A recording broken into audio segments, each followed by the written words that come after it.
Hi guys, అందరు ఎలా ఉన్నారు? బాగున్నారా? నా బర్త్డే రోజు నేను ఏమేం చేశాను, ఎలా రెడీ అయ్యాను, ఇదంతా మీకు వీడియోలో చూపించాలనుకున్నానండి. సో ఎలా సెలబ్రేట్ చేసుకున్నాను అనేది చూద్దాము, వచ్చేయండి. ఇలా 12 o'clockకి మా హస్బెండ్ సర్ప్రైజ్ చేశారండి. ఇలా 12 o'clockకి కేక్ కట్ చేస్తున్నాను, అందుకని నైట్ డ్రెస్లో ఉన్నాను. సో నా లుక్ని కొంచెం ప్లీజ్ ఇగ్నోర్ చేసేయండి. ఇలా స్పార్కిల్ వెలగడం కంప్లీట్ అయిన తర్వాత కేక్ కట్ చేశాను. చూడండి మా హస్బెండ్ ఎలా తినిపిస్తున్నారు.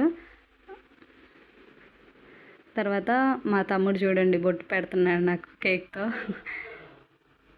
కోర్స్ మేము ముందే 3 మెంబర్స్ అయినా చాలా ఫన్నీగా సెలబ్రేట్ చేసుకున్నాము. అండ్ చాలా సర్ప్రైజింగ్గా అనిపించింది నాకైతే. ఇలా మా హస్బెండ్ ఒక గిఫ్ట్ కూడా ఇచ్చారు, అదేంటనేది నేను మీకు లాస్ట్లో రివీల్ చేస్తాను, డెఫినెట్గా చూడండి. తర్వాత బర్త్డే రోజు మార్నింగ్ ఏంటంటే ఇలా గారెలు చేసుకున్నాము. టేస్ట్ కూడా చాలా చాలా బాగా వచ్చింది. కొంచెం బయటకు వెళ్దాం అనేసి ఇలా ఫ్రెష్ అప్ అయ్యాను. నా హెయిర్ ఎండడానికి కొంచెం టైం పడుతుంది, ఈలోపు మా బాబుని రెడీ చేద్దాం, వచ్చేయండి మరి. చూడండి మా బాబు ఎలా సిగ్గుపడుతున్నాడో, వెళ్ళి దాక్కుంటున్నాడు కెమెరాకి. చూడండి టెడ్డీ వెనకాల అలా. సో ఈ రెండిటితో తనని రెడీ చేద్దాం అనుకున్నాను. White colour shirt, black colour pant. So వేసేద్దాం రండి. చూడండి హాయ్ చెప్తున్నాడు మా బాబు. మ్యాక్సిమం కెమెరా కనపడితే హాయ్ అంటుంటాడు, లేదంటే బాయ్ అంటాడు. ఇలా పౌడర్ రాసి హెయిర్ కోమ్ చేశాను. కొంచెం సెంట్. ఇది మా బాబుది ఫైనల్ లుక్.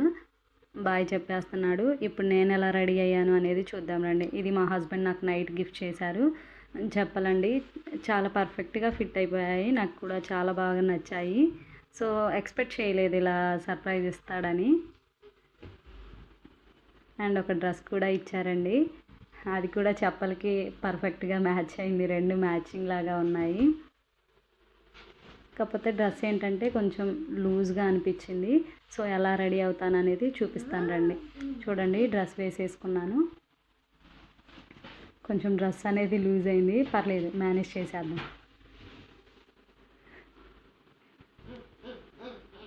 చూడండి ఫస్ట్ అయితే హెయిర్ ఇలా కోమ్ చేసుకున్నాను, ఇలా సింపుల్ హెయిర్ స్టైల్ వేసుకున్నాను. తర్వాత కొంచెం మేకప్ వేసుకుంటున్నాను. రెగ్యులర్గా వేసుకోను, జస్ట్ ఏదైనా అకేషనల్గా ఇలా ఉన్నప్పుడు మాత్రమే వేసుకుంటాను. కొంచెం స్ట్రోక్ క్రీమ్ రాసుకొని తర్వాత 3-in-1 ఫౌండేషన్ రాసుకుంటున్నాను. ఇలా నేను ప్రతిసారి ఇలా డాట్స్ పెట్టి రాసుకుంటున్నాను, ఎందుకంటే నాకు ఇలా అయితేనే ఈవెన్గా స్ప్రెడ్ అవుతుంది అనిపిస్తుంది. చూడండి మంచిగా అనిపించింది కదా నీట్గా. ఇలా లిప్ బామ్ యూజ్ చేస్తున్నాను నేను. ఇవి ఏవి ప్రమోషన్ కాదండి, ఇవి నా సొంత డబ్బులు పెట్టి నేను కొనుక్కున్నాను, ఏవి ప్రమోషన్ అయితే కాదు. ఇలా నా దగ్గర ఉన్న సింపుల్ బ్లాక్ బీడ్స్తో పేర్ చేస్తున్నాను. బ్యాంగిల్స్ ముఖ్యం కదా విగులు,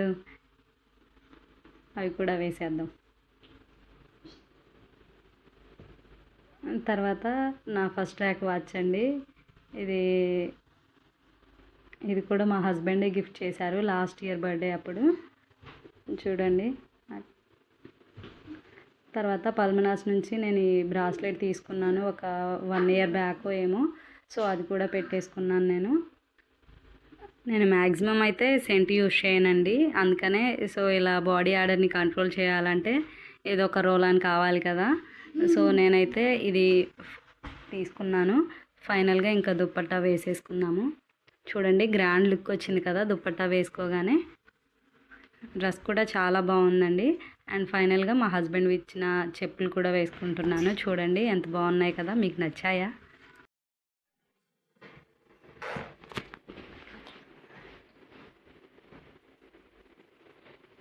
చూడండి చెప్పులు ఎంత పర్ఫెక్ట్గా ఫిట్ అయ్యాయి కదా. ఇంకా ఇది నా ఫైనల్ లుక్ అండి. చూడండి మా బాబాయ్ ఏమంటున్నారు, ఒక రౌండ్ అలా తిరిగి చూపించాలంట తనకి.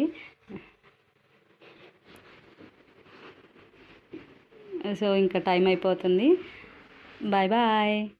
ఇంకా ఫైనల్గా ఫారెస్ట్ మండీకి వచ్చామండి మేము. ఇది హయత్ నగర్లో ఉంది. యాంబియన్స్ మాత్రం నాకు చాలా చాలా బాగా నచ్చాయండి, అంత ఫారెస్ట్ థీమ్లో అలా ఉంది. అండ్ హ్యాపీ బర్త్డే అని కూడా ఇలా ఒకటి పెట్టారు. మేమైతే ఇలా రోడ్ పక్కన వ్యూ చూస్తూ తినేయొచ్చు అనేసి మేము ఇలా రోడ్ పక్కన కూర్చున్నాము. సారీ ఏమంటారు, రోడ్ పక్కన క్యాబిన్లో కూర్చున్నాము. సో మా బాబు హ్యాపీ బర్త్డే చెప్తున్నారు. స్టార్టింగ్లో ఇలా చికెన్ చూపించారు, అదైతే పర్లేదండి, ఓకే ఓకే అనిపించింది. అండ్ ఫ్రై పీస్ మండి చెప్పారు మా వారు. సో అవి కొంచెం మయోనీస్ కూడా ఇచ్చారు కాబట్టి ఫ్రై పీస్ అనేది తినగలిగాం, కానీ ఇంకా రైస్ అనేది చాలా గట్టిగా అనిపించింది, అంత టేస్ట్ ఏం అనిపించలేదు. సో మీరు ఒకవేళ వెళ్ళాలి అనుకుంటే వేరేది ఇంకేదైనా ట్రై చేయండి. తినేసి ఇంకా రెడీ అయిపోయాము ఇంటికి రావడానికి. సో మా బాబుకి స్ప్రైట్ కావాలని అంటున్నాడు, అందుకనే ఇంకా అది కొనిపించేసి ఇలా 2-3 ఫొటోస్ తీసుకొని ఇంటికి అయితే స్టార్ట్ అయిపోయాము. ఇంటికి వచ్చేసిన తర్వాత ఇంకా డ్రెస్ చేంజ్ చేసుకొని రెస్ట్ తీసుకుందాము అనుకున్నాము. అన్ఎక్స్పెక్టెడ్గా మా వదిన వాళ్ళు వచ్చారు కేక్ తీసుకొని. సో ఇలా మళ్ళీ ఈవినింగ్ మళ్ళీ ఒకసారి కేక్ కట్ చేశాను. అసలు ఎక్స్పెక్ట్ చేయలేదు ఇలా వాళ్ళు వస్తారు, సర్ప్రైజ్ చేస్తారు అనేసి. సో చాలా హ్యాపీగా అనిపించింది. థ్యాంక్ యూ సో మచ్ వదిన. ఇది ఫస్ట్ టైం నేను ఇలా 2 కేక్లు కట్ చేయటం అనేది. సో ఇంతవరకు ఎప్పుడు నేను ఇలా 2 టైమ్స్ కేక్ కట్ చేయలేదు. మా వదిన వాళ్ళు అంటున్నారు చూపించట్లేదు అనుకుంటున్నారా, అందరికీ నచ్చదు కదండి కెమెరాలో కనపడడం. సో అందుకని ఇలా 2 కేక్స్ మేము ఒక్కరి మీద తినలేము కాబట్టి ఇలా బాక్స్లో పెట్టేసి మా ఇంటి పక్కన వాళ్ళందరికీ ఇచ్చేసామండి. సో ఇలా కట్ చేసి మేము కూడా కొంచెం ఉంచుకున్నాము. మ్యాక్సిమం చాలా వరకు అయితే ఇచ్చేసాను. సో మీకు ఎలా అనిపించింది ఈ వీడియో కామెంట్ చేయండి. వీడియో నచ్చితే చిన్న లైక్ ఇచ్చి సబ్స్క్రైబ్ చేయొచ్చు కదా మామ, ప్లీజ్.